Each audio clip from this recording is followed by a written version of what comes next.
बेटी का फर्ज। प्रताप अपनी लाडली बेटी नेहा के लिए बेड टी लेकर उसके पास जाता है और अपनी बेटी से कहता है, अरे मेरी प्यारी सी बच्ची, चलो अपना चांद सा मुखड़ा अपने पापा को दिखाओ। तुम्हारे पापा तुम्हारे लिए बेड टी लेकर आ गए हैं। चलो चलो जल्दी उठो बेटा। गुड मॉर्निंग पापा, आप कितने अच्छे हैं, रोज मेरे लिए बेड टी लेकर आते हैं। चलो उठो, तुम्हें हॉस्टल भी जाना है ना। पापा कितनी जल्दी छुट्टियां खत्म हो गई, मुझे ना आपको छोड़कर जाने का मन ही नहीं कर रहा। मुझे पता है बेटा, पर पढ़ाई सबसे पहले। चलो अब जल्दी से उठो, नहीं तो लेट हो जाओगी। और जल्दी से अपनी चाय खत्म करके रेडी होकर नीचे आ जाओ। अपने पापा की हाथ की बनी हुई चाय पीकर नेहा जल्दी से अपने हॉस्टल के लिए रेडी होकर नीचे आती है, पापा के पैर छूती है और गले लगते हुए कहती है, पापा आप भी साथ चलो ना। अब मेरी बच्ची डॉक्टर बनकर ही वापस आएगी, और जब मेरा मन किया करेगा ना, तब मैं तेरे हॉस्टल आ जाऊंगा तुझसे मिलने के लिए, ठीक है? हाँ। इतना कहकर नेहा अपना बैग उठाकर हॉस्टल के लिए निकल जाती है और वहीं अब पढ़ाई करने लग जाती है। ऐसे ही कुछ समय बीत जाता है। एक दिन उसकी मुलाकात मोहन नाम के लड़के से होती है। मोहन भी डॉक्टरी की पढ़ाई कर रहा होता है। देखते ही देखते उन दोनों के बीच काफी अच्छी दोस्ती हो जाती है। वो पूरा समय साथ बिताते, बातें करते रहते। एक दिन नेहा मोहन से कहती है, मोहन हमें शायद अब नहीं मिलना चाहिए। मैं यहाँ पढ़ाई करने आई थी, लेकिन तुमसे दोस्ती हो गई और हम दोनों की दोस्ती कुछ ज्यादा ही आगे बढ़ रही है। मुझे अपने करियर पर फोकस करना है। प्लीज तुम भी अपने करियर पर फोकस करो और मुझे भी करने दो। पर नेहा, पढ़ाई से हमारी दोस्ती का क्या लेना देना? हम पढ़ाई कर तो रहे हैं और हमारी दोस्ती एक जगह है। नहीं मोहन, अब हम एक दूसरे से बात नहीं करेंगे। नेहा की ये बात सुनकर मोहन चुपचाप वहां से चला जाता है। ऐसे ही कुछ दिन और गुजर जाते हैं, जिसके बाद मोहन नेहा के पास आता है और कहता है, नेहा, मैं तुमसे बहुत प्यार करता हूँ और मैं तुमसे शादी करना चाहता हूँ, और इसीलिए मैं तुम्हें अपनी माँ से मिलवाना चाहता हूँ। मोहन मैं...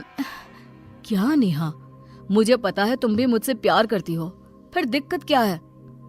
मोहन मैं तुमसे प्यार करती हूँ, लेकिन मैं यहाँ पहले अपने पापा का सपना पूरा करने आई हूँ, और वैसे भी पापा लव मैरिज के अगेंस्ट है। मैं चाहकर भी तुमसे शादी नहीं कर सकती। नेहा, तुम उस चीज की टेंशन मत लो, हम लोग तुम्हारे पापा को मना लेंगे। इतना कहकर मोहन और नेहा अपनी पढ़ाई करने के लिए अपने क्लास में चले जाते हैं। अगले ही दिन नेहा के पिता प्रताप नेहा से मिलने के लिए उसके हॉस्टल आते हैं, जहां वो नेहा को मोहन के साथ देखते हैं और बिना उससे बात किए वहां से चले जाते हैं। घर वापस पहुंचते ही प्रताप मोहन के बारे में सारी जानकारी निकलवाते हैं और प्रताप को नेहा और मोहन के बारे में सब कुछ पता चल जाता है। वहीं दूसरी तरफ नेहा की दोस्त प्रीति नेहा से कहती है, अरे नेहा, मैंने तुम्हारे पिता को देखा था, तुमसे मिलने आए थे क्या? क्या मेरे पापा यहाँ आए थे और बिना मुझसे मिले चले गए? नेहा को कुछ डाउट होता है। अब 2 दिन बाद नेहा अपने घर जाती है और पापा से मिलती है, जहां उसके पिता उसको देखकर कहते हैं, नेहा, वो लड़का कौन था तेरे साथ? कौन सा लड़का पापा? तुम्हें अच्छे से पता है मैं किसकी बात कर रहा हूँ।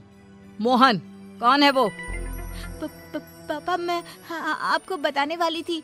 बस नेहा, मैंने तुम्हें इतने नाजों से पाल पोस कर बड़ा किया, तुम्हारी हर इच्छा, हर मांग पूरी की, तुम्हें कभी किसी चीज की कमी नहीं होने दी। जहां बोला उस कॉलेज में एडमिशन कराने के लिए जमीन आसमान एक कर दिए। किस लिए? ये दिन देखने के लिए। अच्छा हुआ आज तेरी माँ जिंदा नहीं है, अगर वो आज जिंदा होती तो जीते जी मर जाती। काश भगवान, मैं भी ये दिन देखने से पहले मर ही जाता। इतना बोलते ही प्रताप अपने दिल पर हाथ रखकर जमीन पर गिरकर बेहोश हो जाते हैं। नेहा अपने पिताजी की ये हालत देखकर जल्दी से हॉस्पिटल लेकर जाती है, जहां डॉक्टर उसे बताते हैं कि उसके पिताजी को दिल का दौरा पड़ा है। ये सुनकर नेहा हक्की बक्की रह जाती है। ये मैंने क्या कर दिया? आज मेरी वजह से पापा जिंदगी और मौत के बीच पहुंच गए। पापा ने माँ और पिता दोनों का फर्ज अच्छे से निभाया और मैं एक अच्छी बेटी भी नहीं बन पाई। अब मैं एक बेटी होने का फर्ज निभाऊंगी। मैं अपना करियर बनाऊंगी और पापा के सपनों को पूरा करूंगी। नेहा अपने पिता प्रताप के पास जाती है।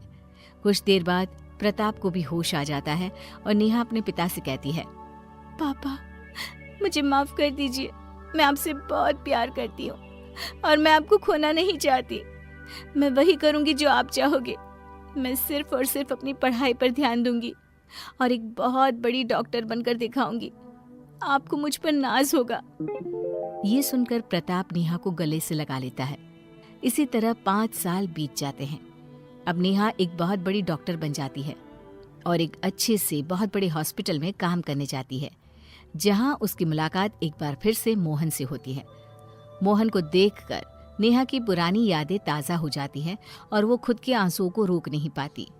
नेहा को देखकर मोहन उसके पास आता है और कहता है, इतने सालों बाद तुम्हें देखकर अच्छा लगा, लेकिन तुम रो क्यों रही हो? छोड़कर तो तुम ही गई थी ना। मैं तो आज भी वहीं खड़ा तुम्हारा इंतजार कर रहा हूं। मोहन, मुझे माफ कर दो। उस समय वही हम दोनों के लिए सही था और आज भी मैं तुमसे यही बोल सकती हूँ कि हम कभी एक नहीं हो सकते मोहन। इतना बोलते ही नेहा वहां से चली जाती है और घर जाकर अपनी डायरी में अपनी सारी मन की बातें लिख देती है कि तभी वहां प्रताप आ जाता है। नेहा जल्दी से अपने आंसुओं को पोंछ लेती है और पिता से कहती है, पापा आप यहाँ? बेटा तू अब तक हॉस्पिटल नहीं गई? मैं हॉस्पिटल गई थी पापा, लेकिन कुछ काम याद आ गया इसलिए मैं आ गई। अच्छा मैं चलती हूँ। ये बोलकर नेहा वहां से चली जाती है। प्रताप अपनी बेटी की डायरी पढ़ लेता है, जिसके अगले ही दिन वो नेहा की शादी की बात शुरू कर देता है।